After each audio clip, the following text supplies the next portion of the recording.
Bueno, en cara medial también nosotros vamos a encontrar pues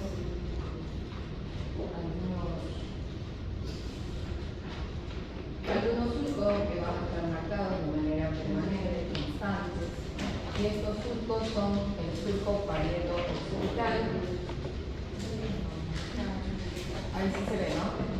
El surco parieto-occipital que nace desde el borde superior del núcleo cerebral y se dirige discretamente hacia adelante, hacia abajo y hacia adelante, y va a terminar aquí, en la intersección que realiza con un surco que es bastante constante, que es el surco calvarino. El surco parieto-occipital va a terminar aquí, cuando intersecta al otro surco. No es esto. Cambio. El otro surco constante es este surco calcarino, y este surco calcarino va a nacer a unos milímetros por abajo de la estructura del cobrete o espléndido del cuerpo calloso. Se va a dirigir directamente hacia atrás y hacia arriba, y cuando intersecta con el surco parieto-occipital hace una curva y se va a dirigir hacia abajo directamente y hacia atrás, y va a terminar en ese polo occipital. De esto el único que nos sirve para limitar lóbulos es el parieto-occipital, porque va a dividir los lóbulos parietales y occipitales. El surco calcarino no sirve para división de lóbulos. Sin embargo, pues es una estructura muy importante porque sobre ella se va a asentar una función de corteza que sin ella pues no veríamos la belleza de la naturaleza, que es la corteza visual primaria. Sirve para dividir giros en ese lóbulo occipital, pero no lóbulos. Y bueno, ¿qué hacemos? Lo mismo un poquito, vamos a tomar unas líneas imaginarias, digamos unas estructuras en las cuales nos vamos a basar para poder realizar unas líneas imaginarias y poder realizar los trazos respectivos para la localización de los diferentes lóbulos. Empezando que en esta cara medial, que es una cara plana, solo se van a apreciar tres lóbulos: un lóbulo frontal, parietal y occipital. Entonces, ¿cómo nosotros podemos dividir entre un lóbulo parietal y un lóbulo frontal? Y vamos a tomar el surco central, si no lo podemos tomar en la cara medial, porque el surco central nace unos milímetros de la cara medial de ese hemisferio, ¿verdad? Y se dirige hacia abajo, sigue toda la ruta del surco central que ya lo hemos explicado en la cara medial. Tomamos entonces como trazo, ¿verdad?, como límite, ese surco central y dirigimos una línea semi-perpendicular hacia el cuerpo del calloso, valga la redundancia, hacia esta estructura que es el cuerpo del calloso. Entonces, vamos a considerar que todas las estructuras que están por delante corresponderán al lóbulo frontal. Todas las estructuras que se encuentran por detrás de esta línea imaginaria, ¿verdad? Hemos tomado dos elementos para pensar en imaginario, porque esto no existe. Detrás de esta línea hasta el surco parieto-occipital van a corresponder al lóbulo parietal, y todo lo que está por detrás de ese surco parieto-occipital corresponderá al lóbulo occipital en esta cara medial. ¿Okay? Dicho eso, vamos entonces a ver las estructuras que está conformada estos hemisferios, y ya hemos dicho que tienen muchos surcos y muchos giros, que van a tener en todas sus caras nombres distintos. Así como que nos aprendimos de nuestros compañeritos de escuela, bueno, vamos a seguir aprendiendo nombres. Y vamos a encontrar aquí una estructura principal que está conformada por sustancia blanca, una gran comisura, porque une el hemisferio derecho con el hemisferio izquierdo, y está representando como gran comisura en la del cuerpo calloso. Y dicho sea de paso, vamos a nombrar las porciones del cuerpo calloso. Así que siempre, fíjense ustedes, siempre vamos a tomar de referencia, porque puede ser que no exista en la pieza un cuerpo calloso. siempre vamos a tomar de referencia, primero, que la cara medial es una cara plana, y segundo, que estamos hacia la parte anterior, y hablar de anterior estamos pensando en el lóbulo frontal, es mucho más gruesa que el borde posterior. Usted se va a encontrar con algunas piezas más recientes, que son unas piezas que tienen un volumen mayor, y otras piezas un poquito más chiquitas, no porque el cerebro ha sido más chiquito, sino que ya el tiempo, la exposición al formol ya las ha recogido. Entonces, siempre tenemos que tomar esas referencias. Y dicho eso, vamos a nombrar que estas porciones del cuerpo calloso. Y así tenemos una porción anterior, ¿verdad? Finita, redondeada y media curva, que se nos denomina el pico o rostrum del cuerpo calloso. Va a seguir con una porción del calloso semicircular, ¿verdad? Que se dobla y se denomina la rodilla del calloso. Va a seguir una estructura, digamos, longitudinal, paralela al hemisferio, y va a terminar en una porción redondeada que toma la denominación de genio o rodete del calloso. Ahora sí, vamos a lo que son los surcos y los giros de esta cara medial del hemisferio cerebral. Inmediatamente por arriba del cuerpo calloso nos vamos a encontrar con un surco, y este es el surco del calloso. Por arriba del surco del calloso va a estar presente un giro, se denomina el giro del cíngulo. Por arriba de este giro del cíngulo nos vamos a encontrar con otro surco que va a llevar el nombre del giro subyacente, es decir, el surco del cíngulo. En este recorrido, y hay que tomar aquí mucha, digamos, opción, ¿verdad? El que en este surco del cíngulo se van a originar o formar dos ramas, una rama anterior y una rama posterior. Tiene su nombre que no lo vamos a comentar. Su rama anterior y una rama posterior, ¿verdad? Estas ramas anteriores y posteriores van a limitar un giro que se denomina el lóbulo paracentral. El lóbulo paracentral. Por delante de esa rama anterior que emerge del surco del cíngulo, se van a denominar todas estas agrupaciones de giros los giros frontales mediales. Muy bien. Este lóbulo paracentral tiene una particularidad, porque aquí va a formar parte tanto del lóbulo frontal como del lóbulo parietal. Va a tener participación tanto de la corteza motora primaria como de la corteza somatosensitiva primaria. ¿Ya? Entonces, si tenemos el surco central aquí, sabemos que este surco central divide esto para adelante, hacia adelante, se va a denominar ¿qué cosa? Lóbulo frontal. Y lo que está por detrás del surco central se va a denominar lóbulo parietal. Y aquí tenemos la corteza motora primaria y la corteza somatosensitiva primaria, por detrás de ese surco central. Muy bien, nos vamos a ubicarnos en esa rama posterior del surco del cíngulo y el surco parieto-occipital. Y va a limitar un giro que tiene una forma cuadrada. Y este giro se denomina la precunia.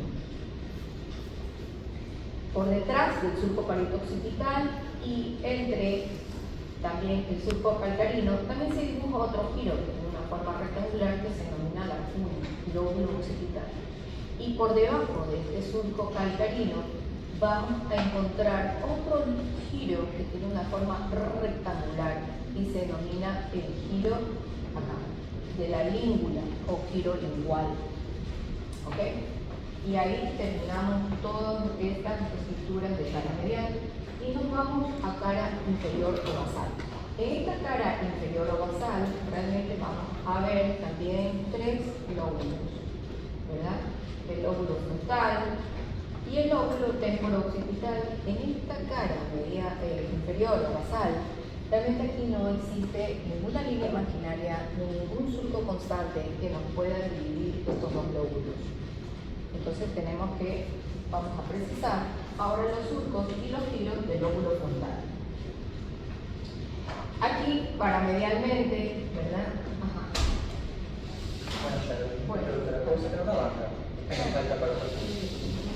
Puedes sacar esta que está adelante, por favor. Vamos a encontrar aquí un giro, ¿verdad? Aquí, limitando esta fisura longitudinal o fisura interhemisférica, vamos a encontrar inmediatamente, paramedial, que se llama un giro, que se denomina el giro dentado, recto. El giro recto. Por fuera de este giro recto vamos a encontrar un surco que sirve para que se aloje o donde se aloja el primer par craneal, ¿verdad? El tracto y bulbo olfatorio. Este surco lleva el mismo nombre del primer par craneal y por lo tanto se denomina surco olfatorio. Por fuera de este surco, aquí no se nota porque está alojado, pero la pieza sí. Es una pieza muy interesante donde está el nervio y está el surco. Súper importante. En la práctica para que ustedes puedan ver eso. Por fuera de este surco olfatorio vamos a encontrar un sinnúmero de surcos, un sinnúmero de giros, pero que aquí no nos vamos a romper la cabecita, ¿verdad? Que pueden tener formas de H, formas de Che, formas de X, pero todos en su conjunto los vamos a denominar surcos o giros fronto-orbitarios. Si ponemos aquí y le ponemos un alfiler, ¿verdad? El profesor le va a denominar surco fronto-orbitario. Y si es un giro fronto-orbitario. Se terminó la cosa. Nos vamos hacia atrás. Y aquí vamos a encontrar que se observa qué cosa, el polo también temporal, lo vamos a ver un poco. Y vamos a ver una estructura, ¿verdad? El polo temporal y una estructura que está por dentro de ese polo temporal, en la línea media, paramedial.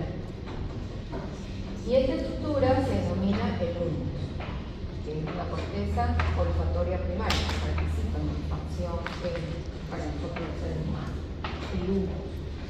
Pues bien, también vamos a ver que hacia la parte de atrás, de todo este territorio que decimos, denominamos que es el temporo occipital, la presencia de dos surcos que van a dar pues origen o contención o límite a tres giros.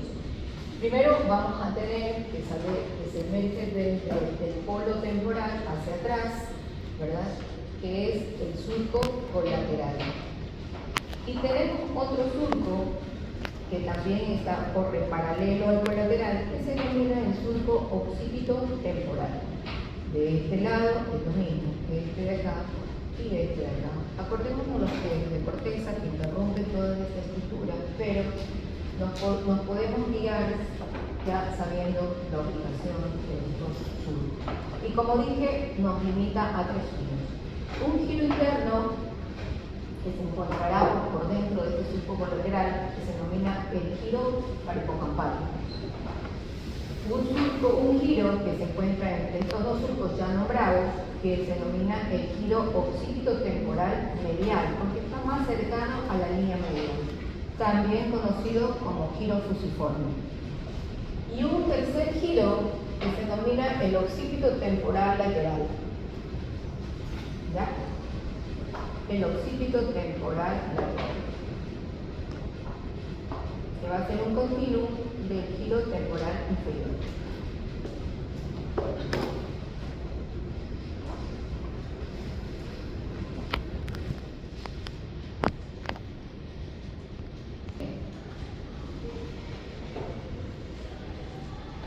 Este neuropatólogo, hermano Rodman, él estudió la corteza cerebral y realmente pudo ver que algunas áreas predominaban en relación con otras, y la corteza cerebral en su mayoría tiene 6 capas, y él las pudo realmente determinar y ver que el neocórtex de los hemisferios cerebrales, pues tenían 6 capas.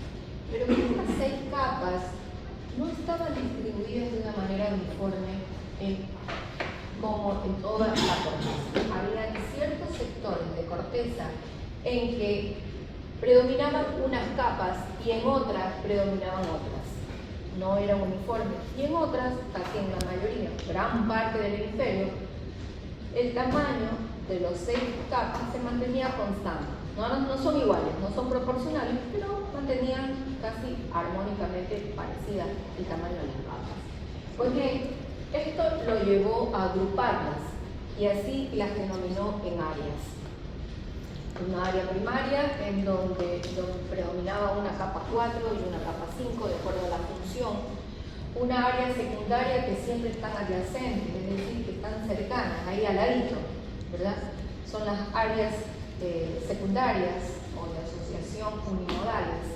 Y una tercera agrupación de corteza que estaban mucho más alejadas y que rodeaban a las secundarias y que las denominó áreas terciarias. Entre las áreas o multimodales, las áreas de asociación secundarias y terciarias tenían una, digamos, el número o el tamaño, el número es igual, pero el tamaño de las capas realmente se mantenía de una manera constante. Era en la corteza, o es en la corteza primaria, durante las áreas primarias, en donde existía digamos, desajuste en cuanto al tamaño de los capas. Esto permitió a Brodmann localizar 47 capas en sus escritos, en sus primeros escritos. Y él lo consignó así, 47 capas. Capas que llevaban una función determinada. Él estudia corteza, él no estudia, ya la anatomía estaba escrita, pero él quería ver si esos territorios correspondían a las capas. Funcionalmente, las capas van a tener otro territorio y así hay que asignarlo, consignarlo. Las áreas primarias son las que están más ubicadas a un territorio determinado, pero las áreas secundarias están mucho más dispersas, no tienen un patrón delimitado con el que podríamos relacionar anatómicamente. Y las áreas terciarias pues son áreas mucho más extensas, en donde convergen la función de muchos lóbulos. Y es así pues que él asigna una numerología, un número a las diferentes capas.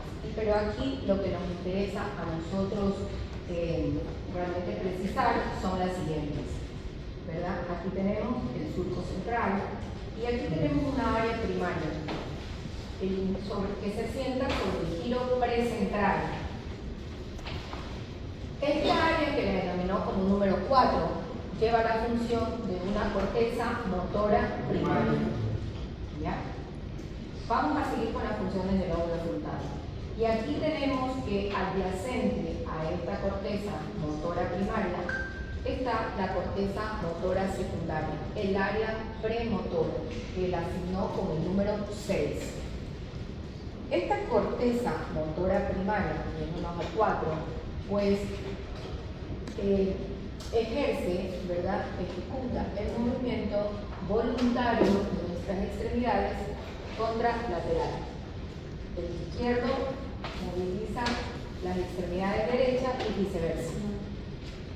El área 6, la corteza premotora, lo que va a realizar es la planificación de esos movimientos. Entonces, primero llega al área 6, antes de ejecutar el área 4. Más adelante vamos a ver las funciones y unas otras cosas. Adyacente al área 6 vamos a encontrar, miren ustedes, el área 6 se distribuye por los giros frontales superiores y medios, ¿verdad? El área 8.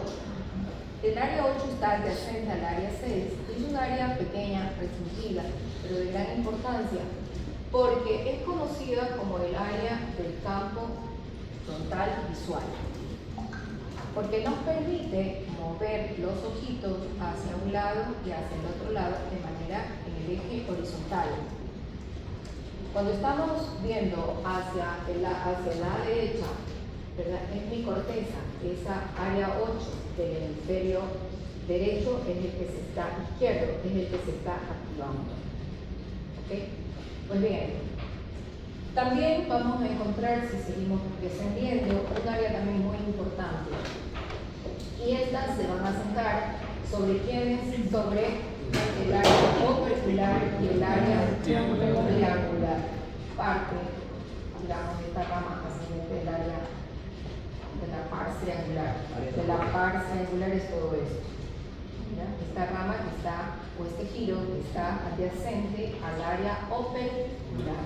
Y esta la denominó Dogman, el área 44 y el área 45. Trabajan en conjunto y ellos en conjunto se denominan área de Dogman. Y estos sirven para la producción del lenguaje, parte del lenguaje, de nuestra expresión. Pues bien, tenemos una extensa área saliéndonos de todas estas áreas numeradas, ¿verdad? Que forman parte de una corteza muy importante, 9, 10, 11, 46, que se denomina la corteza prefrontal y es la que marca la diferencia de nuestros antepasados, los simios. Esta corteza es la que evolucionó mucho en la especie del Homo sapiens, nosotros, que marcó la diferencia y nos dejó muy distantes a nuestros antecedentes, ¿verdad? Nos dejó aparte, muy aparte. Entonces, esta corteza creció. ¿Y ustedes saben por qué es tan importante la corteza prefrontal? Porque analiza la personalidad, el comportamiento de una persona y patología. Porque allí se elabora con los años la personalidad, nuestra personalidad. Y nosotros tenemos una personalidad propia, muy distinta a todos ustedes. La mía es diferente a todos ustedes. Y así sucesivamente. O sea, básicamente se forma nuestra identidad, quiénes somos. Ajá, la conciencia del yo. ¿Qué más? La toma de decisiones. La toma de decisiones, ¿qué más? La empatía. Iniciativa. La iniciativa. El juicio, el razonamiento. Los sentimientos. La inteligencia. Planificación. Los sentimientos en parte. ¿Ah? Planificación. En parte, sí. Toma de decisiones, la iniciativa, poder dilucidarse. Estamos es en el brinco, el llanto, el físico, el falso. Sí. Pues bien, es una corteza muy importante. Y por ende, todas estas cortezas, 6, 8, 44 y 45, son cortezas motoras secundarias y la corteza prefrontal son cortezas motoras terciarias. Son cortezas ya de asociación terciarias. Pues bien, nos vamos por detrás de ese surco central y nos encontramos con el gran lóbulo parietal y aquí encontramos un giro central. Aquí se sienta una corteza también de tipo primario, pero somatosensitiva. Ajá. Somatosensitiva primaria. Que lo denominó Brodmann como el área 3, 1 y 2. No me pongamos 1, 2 y 3, que suena fácil. Pero así la denominó el patólogo. 3, 1 y 2. ¿Ok? ¿Y qué es lo que, qué arriba a la corteza somatosensitiva primaria? Aquí. El dolor, ya. La temperatura. ¿Qué más? Propiocepción. La propiocepción. ¿Qué tipo? La propiocepción consciente, bien. ¿Qué más? La vibración forma parte de la propiocepción consciente. ¿Qué otra cosa forma parte? ¿Alguien tienes de marcador? Para que salga aquí.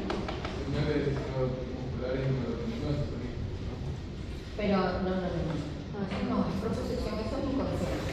Lo va a celebrar. Consciente. Ya, no, está bien. Ok, bueno, dicho eso, aquí se sienta esta corteza primaria también, pero somatosensitiva. Sí ven que las cortezas primarias sí están ubicadas en un área determinada anatómica. Pues bien, nos vamos hacia atrás. ¿Qué sucede aquí? Vamos a encontrar lo que ya habíamos aprendido, el obulillo parietal superior. Aquí se asientan dos tipos de cortezas, que son somatosensitivas secundarias, el 5 y el 7. Y antes que me vaya más allá, quiero decirles que el lenguaje solo se va a encontrar en la la función, por eso ya los nombro. Una cosa es función y otra cosa es anatomía. Estas características de surcos y giros, ¿va a tener el hemisferio contralateral? Sí, el derecho, por supuesto, pero es el hemisferio izquierdo el único que va a tener la función, este tipo de función. El hemisferio dominante, la función del lenguaje. Ya, más adelante vamos a hablar de otra manifestación del lenguaje, que es la comprensión, el área de Wernicke, que solo va a estar en el hemisferio izquierdo. Pero no significa que esto no exista en el otro hemisferio. Sí existe, pero con otra función, nada más. ¿Ok? Pues bien. Entonces, el obulillo parietal superior, áreas 5 y 7 de Brodmann. Estas 5 y 7 de Brodmann nos ayudan a identificar bien, determinar bien todas estas sensaciones que llegaron y se ubicaron en esta corteza primaria, somatosensitivo, sensitiva primaria. Nos ayuda también a identificar qué cosa, a identificar los objetos, verlos, la estereognosis, correcto, también. Más hacia abajo, en ese lobulillo parietal inferior, se van a sentar también dos funciones. Una asignada con el número 39, que va a corresponder al giro angular, y otra asignada con el número 40, que va a corresponder en parte con el supramarginal. Y aquí el 39 y el 40 en el hemisferio dominante, en el hemisferio izquierdo, van a participar para la lectura y la escritura, estas áreas. Pero también van a participar junto con esta área donde se asienta el giro temporal superior, el área número 22, en la comprensión del lenguaje. Y toda esta área, 39, 40 y 22, forman el área de Wernicke. ¿Ya? Es con W. ¿Ok? Muy bien. Nos vamos para el borde superior de este giro temporal superior, y aquí se siente también otra corteza primaria, que es la corteza auditiva primaria, que Brodmann la asignó con el número 41 y 42. Y el número 22 también se lo conoce cuando se habla solo del número 22, se lo conoce como un área auditiva secundaria. Pero cuando se juntan 39 y 40, es todo área de Wernicke.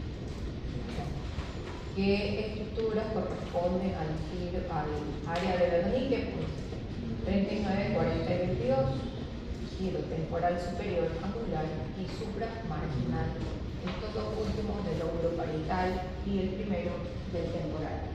Muy bien, también son áreas de asociación. Nos vamos hacia la parte posterior, y aquí en la parte posterior vamos a encontrar el número 17. Y este número 17 corresponde en esta cara lateral a la corteza visual primaria. Pero vamos a tener dos números más, dos áreas más asignadas para las cortezas visuales, pero ya son secundarias. El área 18 y el área 19. Y el que aquí llega toda la información de color, formas, dibujos, rostros, etcétera, pero no logramos identificarlo. Para esto necesitamos la participación, ¿verdad?, del área 18, 19 y toda esta extensa área del lóbulo temporal, tanto en la cara lateral como en la cara basal. Pero una cosa que necesito yo explicar aquí es que la distribución de esta área va a ser en esta cara lateral, ¿verdad?, en forma de semicírculos. 17, 18 y 19.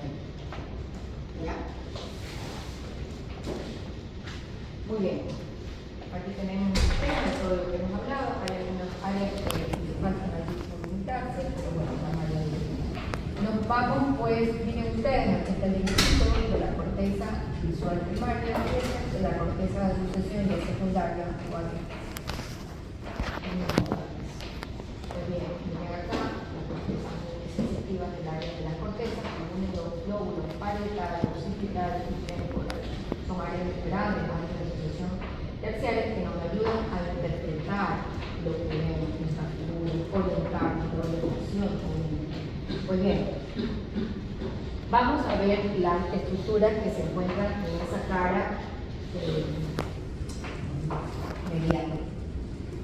Y aquí vamos a encontrar también, sobre ese lobulillo parietal, paracentral, vamos a encontrar dos estructuras, dos cortezas en ese lobulillo paracentral. Hacia adelante vamos a encontrar el área 4, en el lóbulo frontal, por delante de ese surco central. Corteza motora primaria. Nos vamos más hacia adelante, van a estar también ubicadas, lóbulos frontales, también van a estar ubicadas acá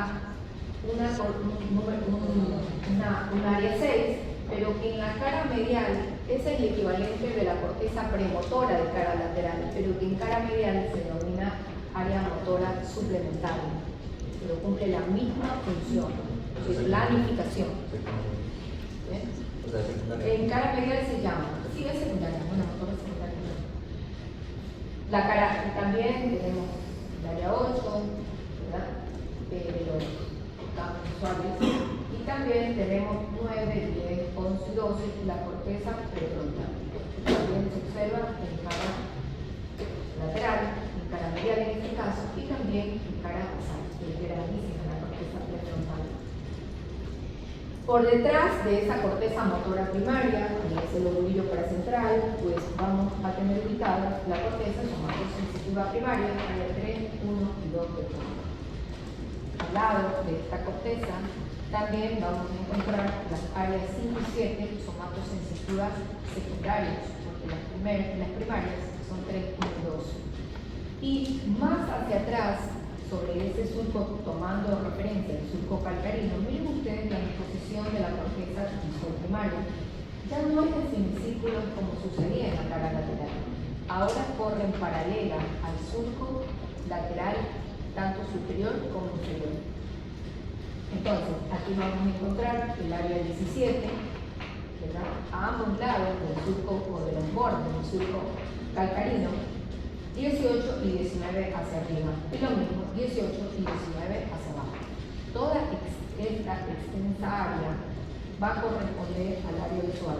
El 17, exclusivamente primario, el capo, todo lo digamos, la interpretación, colores, no le da, no interpreta.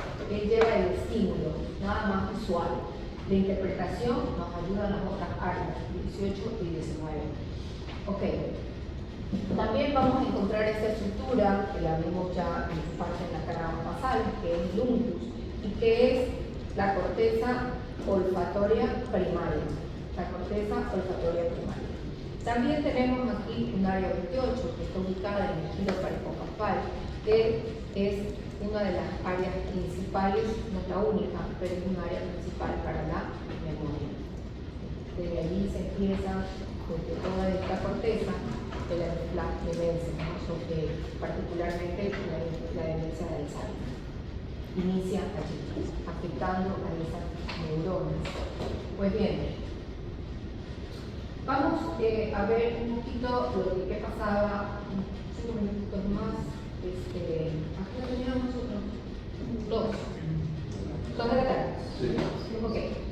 Bueno, esta corteza prefrontal, que ahora la podemos decir, digamos, de memoria, cuáles son sus funciones. Realmente en el siglo XIX, realmente no se la consideraba así, no se le daba esa importancia, y realmente no creían que tuviera, digamos, un valor funcional como tal. Sin embargo, en este caso, reciente en la literatura científica, médica, el caso de Fitness Sketch, esto determina un antes y un después. en esta estructura de los hemisferios cerebrales. ¿Por qué? Porque este hombre que trabajaba era un capataz de una línea férrea en las construcciones cuando Estados Unidos empieza a crear líneas férreas, pues era un tipo muy agradable, muy empático, muy solidario, trabajador, organizador, planificador de todo lo bueno que podía tener ese grupo de trabajadores. Pero en algún momento, haciendo una detonación de la rota que hacían con dinamita, pues explota y una vara de fierro se le introduce por aquí, por el maxilar, y emerge aquí, por este lado. ¿Ya? Él pierde conocimiento, la gente acude a verlo, obviamente, desesperado, pensaba que ya estaba muerto, y oh sorpresa que a los pocos minutos él se despierta. Se despierta con esa vara introducida ahí por fierro. Entonces, todos asustados, pues no podían creerlo, decían qué me pasó, movía todos sus brazos, podía sentir. Sin embargo, pues acordémonos que estamos unos años antes de la penicilina y muchos otros antibióticos, pues tuvo que ser trasladado a un centro más especializado, pues sufrió meningitis, tuvo convulsiones, se hizo epiléptico ese paciente, pero al fin y al cabo, pues él se recuperó después de un buen tiempo, algunos meses de estar enfermo. Pudo superarlo y retornó, incorporado de nuevo a su trabajo. Pero ¿qué pasó con Gage en este momento? Gage ya no era la misma persona. Gage ya era un paciente, era una persona muy irritable. Realmente hablaba, cuando se dirigía a alguien era muy grosero, hablaba cosas obscenas, no tenía un maltrato, no le gustaba planificar ya, abandonaba las cosas que él empezaba a hacerlas, ¿verdad? Entonces desorientaba a todo el mundo, ¿no? Y además que era intratable porque nadie ya se podía acercar a él porque era terrible. Bueno, tuvieron que despedirle de su trabajo, pero sin embargo, los estudiosos en esto, ellos notaron que este caso era muy importante por la gravedad del trauma que tuvo Gage. Un tipo, ¿cómo puede haber sido que una barra de fierro atravesara y no se le muera? Lo que sí, obviamente, afectó fue el segundo y el tercer par, quedó ciego, con tosis vertebral, pero bueno, que lesionó sus nervios periféricos, ¿no? Porque aquí no está el tronco, con los nervios periféricos fueron lesionados. Esto llamó la atención mucho de la comunidad, pues, y empezaron a averiguar, y bueno, y desde allí se conoce, pues, que este tipo de corteza, pues, es muy importante. Esto es lo que vinieron muchos estudios, muchas reuniones científicas, hasta que se llegó, pues, a considerarlo, pues, que esta corteza prefrontal servía para mucho. Así que bueno, esto nos puede suceder, y esto sucede a diario, y ahora lo vemos mucho en los pacientes que tienen accidentes de tránsito, o accidentes eléctricos, ¿verdad? Sobre todo los de tránsito. Se golpean esas cortezas orbitarias, se dan duro en las cortezas laterales prefrontales, y estos pacientes están como locos, tienen que usar medicación, antipsicóticos, porque es terrible. Los jugadores de fútbol americano, a veces cuando se peinan, Claro, pero son con traumas severos, realmente que se presentan esta lesión. Pues bien, también tenemos que hablar un poquito sobre la función de cada hemisferio. Bien es cierto, cada uno tiene una función especializada, ¿verdad? Pero la relación que tienen entre los dos no se lleva a cabo siempre por la consulta.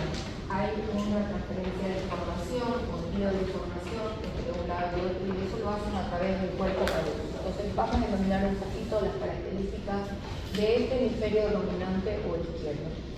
Se obtiene la visión, sí, pero como hay un quiasma, vamos a obtener también la visión contralateral.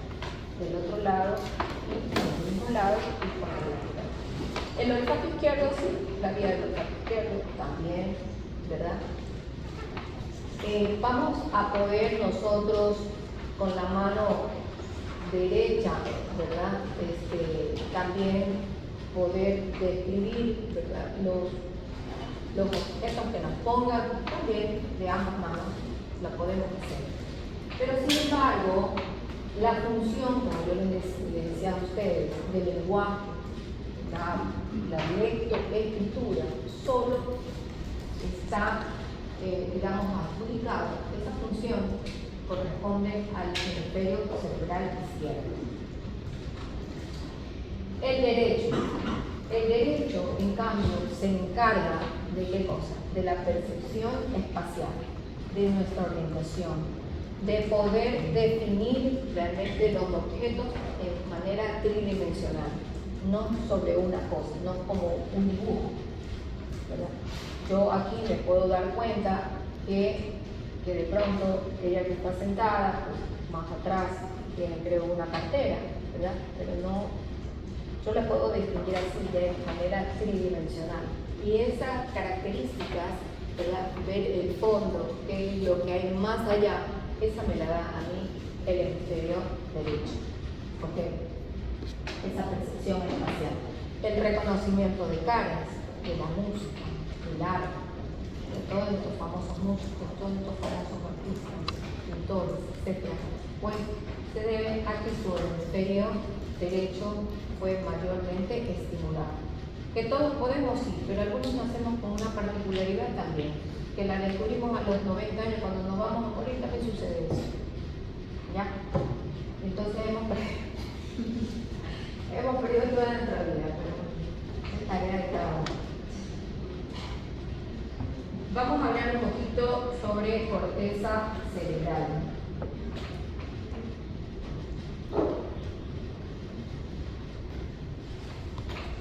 Las millones de años, con diferentes especies que empiezan con los prosimios.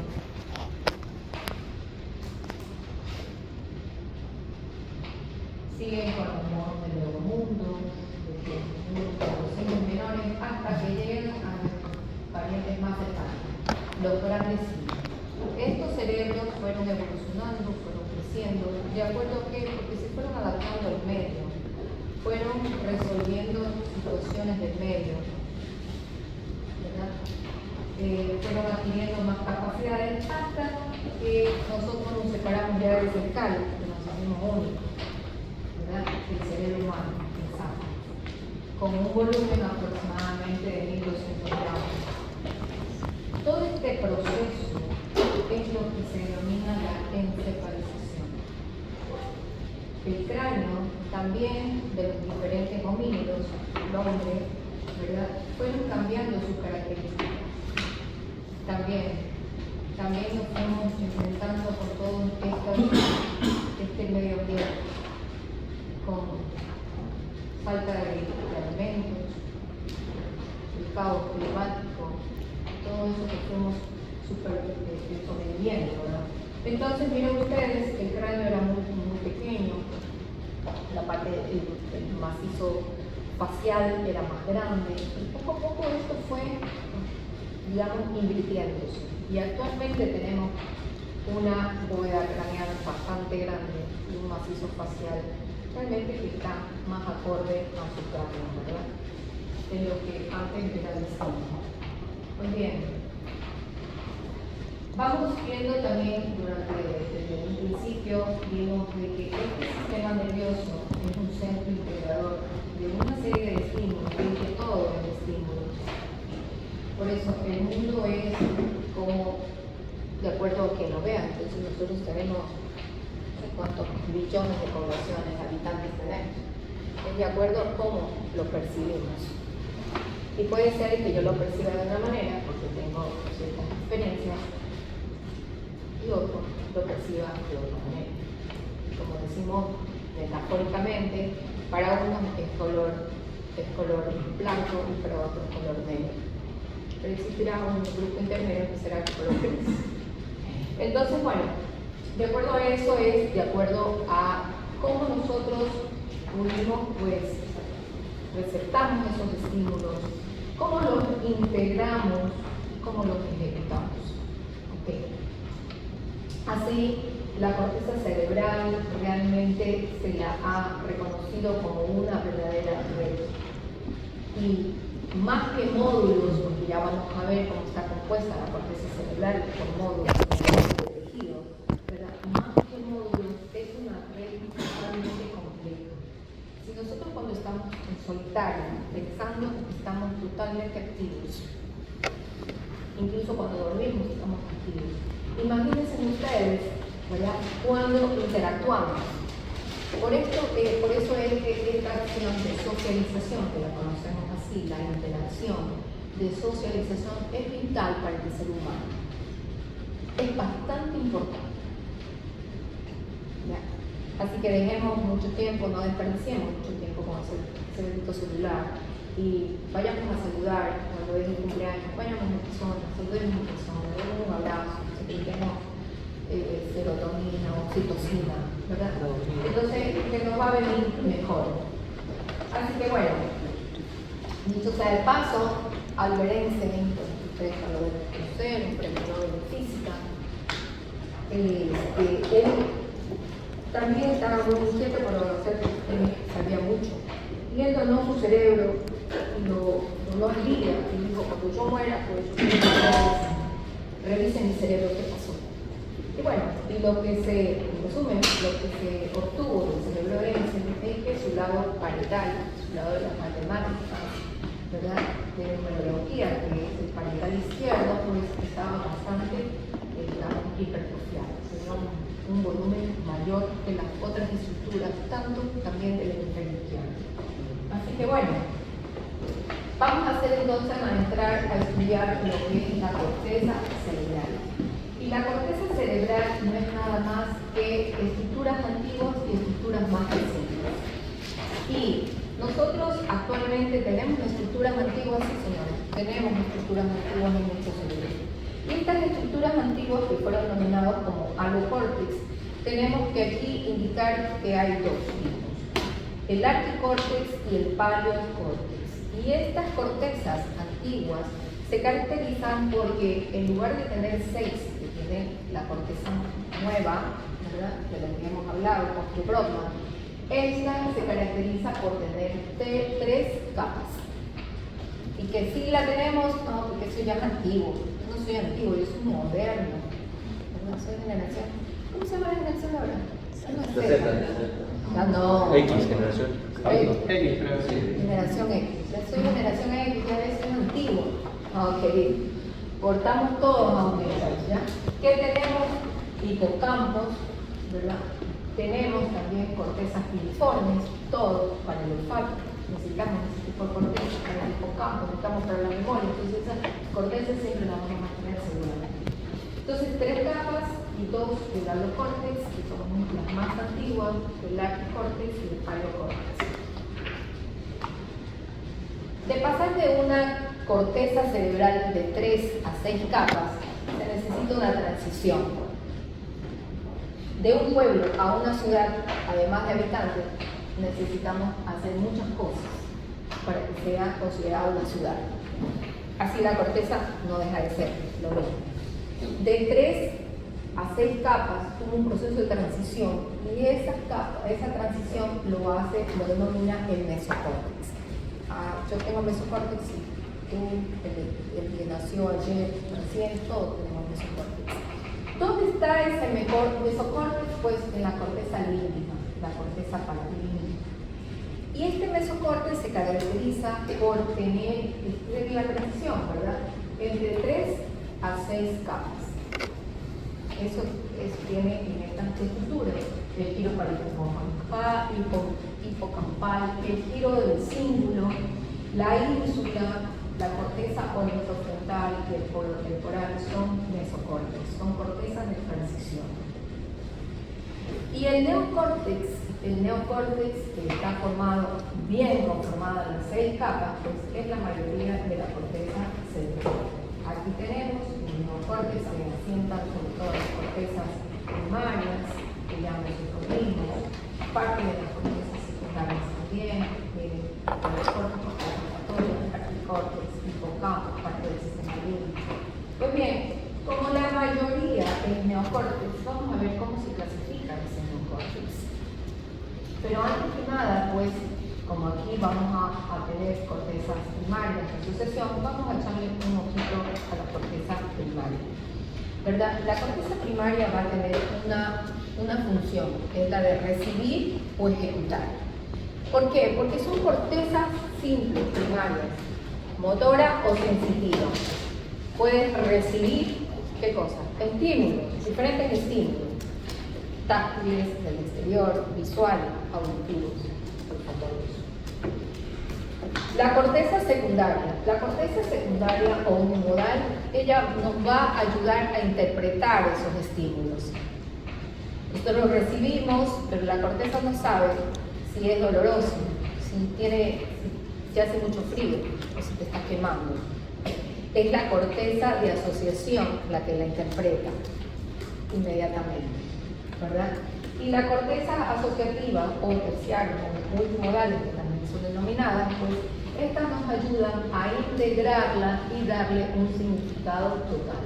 Esto interpretó y dice, wow, esto está muy doloroso. ¿Y qué hago?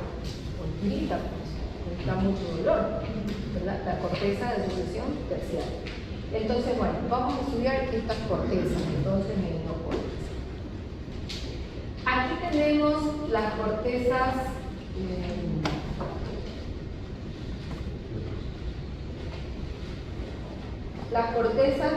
de asociación. Las cortezas de asociación, mejor dicho, las cortezas primarias. Aquí vamos a ver que existen, esto nos va a dar más o menos como lo interpretan ustedes en el libro, ¿no? Las cortezas primarias van a tener dos tipos de cortezas. Las primarias, que se clasifican en motoras y sensitivas, no hay nada más. Ese input puede ser motor o sensitivo, nada más. Ok. Estas cortezas realmente van a tener sus capas. Sus capas no van a estar totalmente por igual. No van a tener una distribución.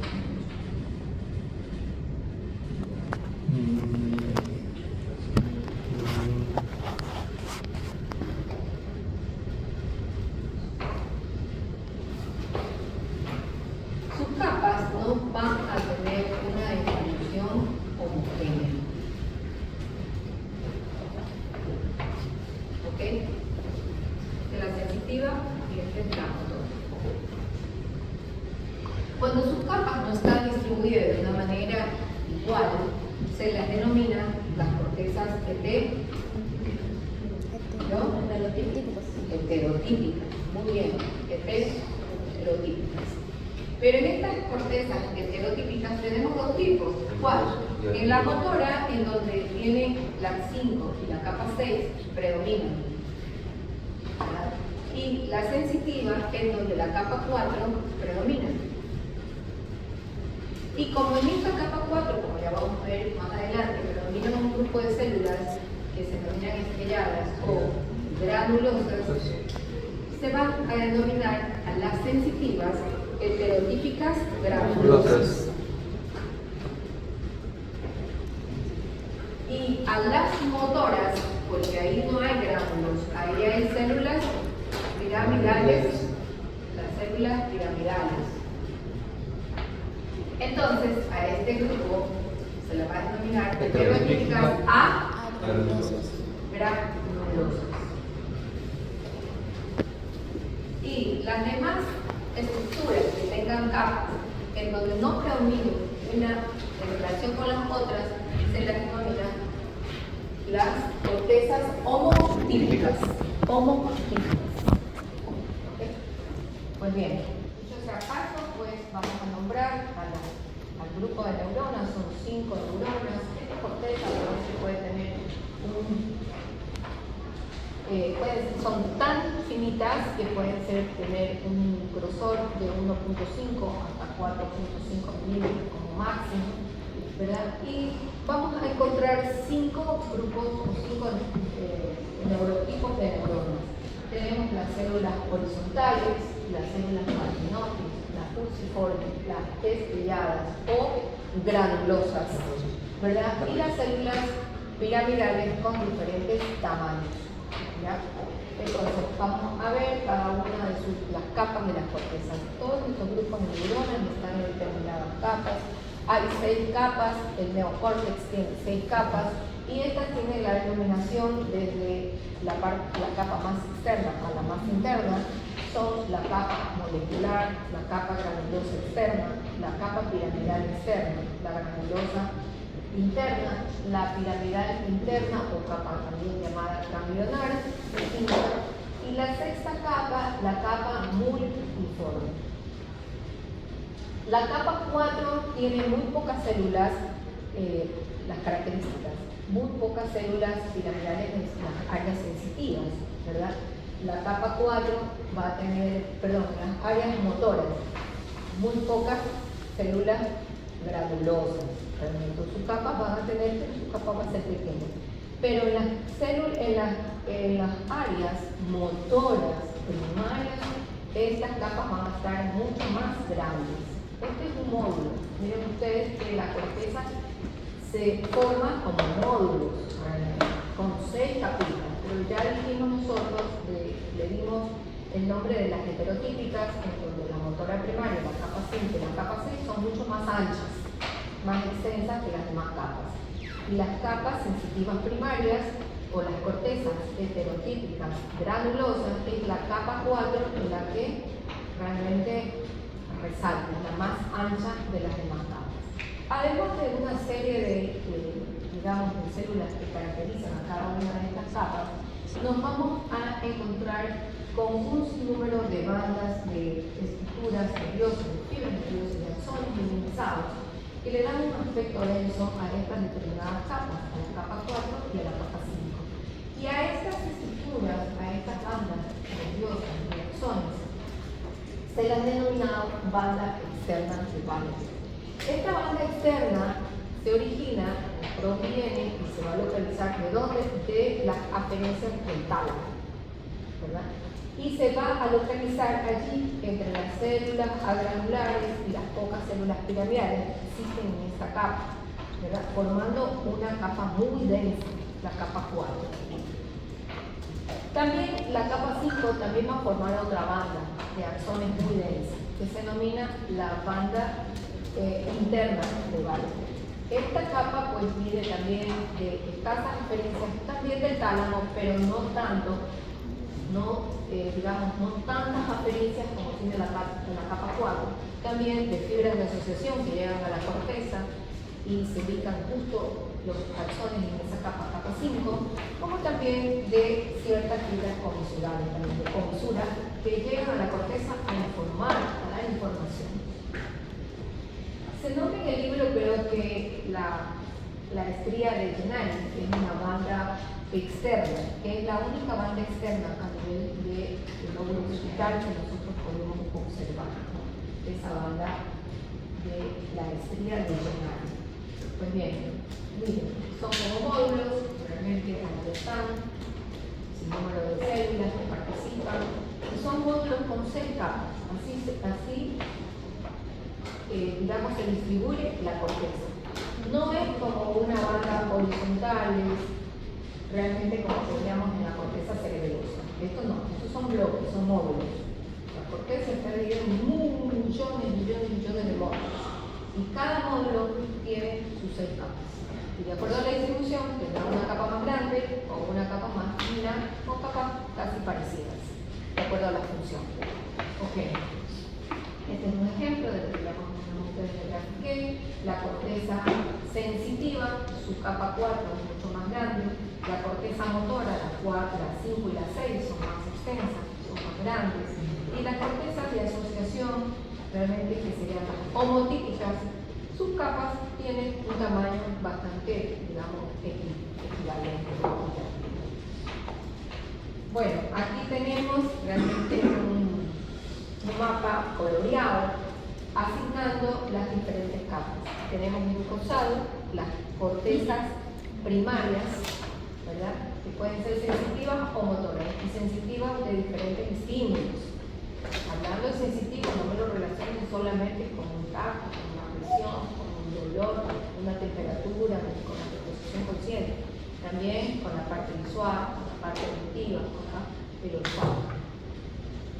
Tenemos las cortezas, tenemos la corteza motora primaria y la corteza somatosensitiva primaria, la corteza auditiva y la corteza visual. ¿Verdad? Las áreas de asociación unimodales, que son aquellas que están muy ubicadas a las cortezas motoras primarias, que se llaman áreas de asociación también secundarias, pero de un modo, unimodal, están en amarillo. Y la corteza de asociación, ¿verdad?,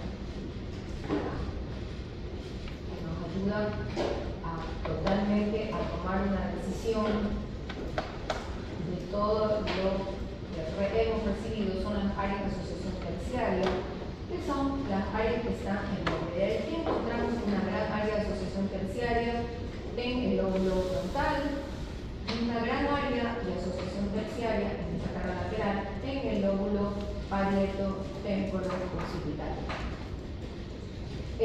También vamos a encontrar áreas, digamos, del corte clínico, del mesocórtex, ustedes, que son el sistema límbico. Es un área que nos ayuda mucho a las emociones, ¿verdad?, a tener esos impulsos, que pueden ser positivos o negativos, ¿verdad?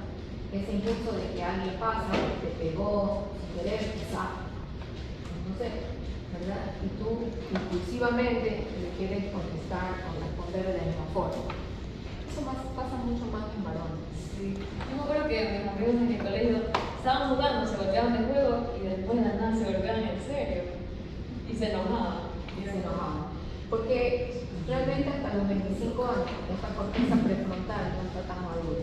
Y eso sucede mucho con los chiquilines hasta de la escuela, se dan golpes, sobre todo más en varones, yo he visto esa agresividad. Y bueno, es un hecho y eso no es general. Pero bueno, todos participamos en algún momento pues, de esos ímpetus, de esas emociones, que si no fuera por esa corteza prefrontal que nos regula ese sistema límbico, pues fuéramos todos desatados aquí. Si no hubiera, todos estuviéramos, no sé, peleando, ¿no? ¿Ah? Ajá. A tres. Andrés, Eric. No, Ah, estoy cuidando. ¿Ah? No es lo que quieras. No, él ya tiene una corteza bien madura. Bueno, aún le falta a ustedes por madurar esa corteza, ¿no? No, tampoco. ¿Ah? Hemos diferenciado las áreas primarias, ¿verdad?, las áreas secundarias y áreas terciarias. Hablamos de la corteza prefrontal, de las áreas 6-8, las áreas 5-7 y las cortezas terciarias, ¿no?, que son cortezas de asociación, que tienen acá 17, 18, 19, primarias y la televisión. Bueno, y así es la ubicación de todas estas áreas. Pues bien, aquí tenemos un poquito más explícito las funciones y diferencias de los hemisferios cerebrales, y así lo miramos al hemisferio izquierdo dominante como un hemisferio analítico y un hemisferio derecho como el hemisferio creativo. ¿Por qué se da eso? El movimiento, el hemisferio izquierdo controla el movimiento del otro lado de su cuerpo. También hemos dicho que el hemisferio izquierdo es un hemisferio cuya función principal, una de las funciones principales, es el lenguaje. No lo vamos a encontrar en el derecho. ¿Ya? El lenguaje, el hablar, escribir, leer. Las matemáticas, por eso están ubicados pues, obviamente en el lóbulo parietal, y por eso Alberiensen tenía un parietal bastante hipertrofiado, con bastante volumen. La lógica, esto nos da obviamente la corteza prefrontal del cerebro, ¿no?, el razonamiento, el análisis de datos, también parte de las áreas de sucesiones terciarias, tanto anteriores como posteriores. El hemisferio derecho, el creativo. El hemisferio derecho también controla el movimiento del otro lado de nuestro cuerpo, pero él es mucho más dado para la función de orientación espacial, es decir, pues de saber las direcciones, ¿verdad? de conectarnos. El arte, la música, la creatividad se desarrolla mucho más en el hemisferio derecho. Ahora han tenido los parte de los Rolling Stones. No murieron todo el mundo. ¿Qué? La banda, los Rolling Stones. Rolling Stones. No. Ya voy a preguntar, doctor. Bueno, y aquí una cosa muy importante es el lenguaje no verbal que nos da el hemisferio derecho. ¿Y qué corresponde a ese lenguaje no verbal? Pues el tono de la voz.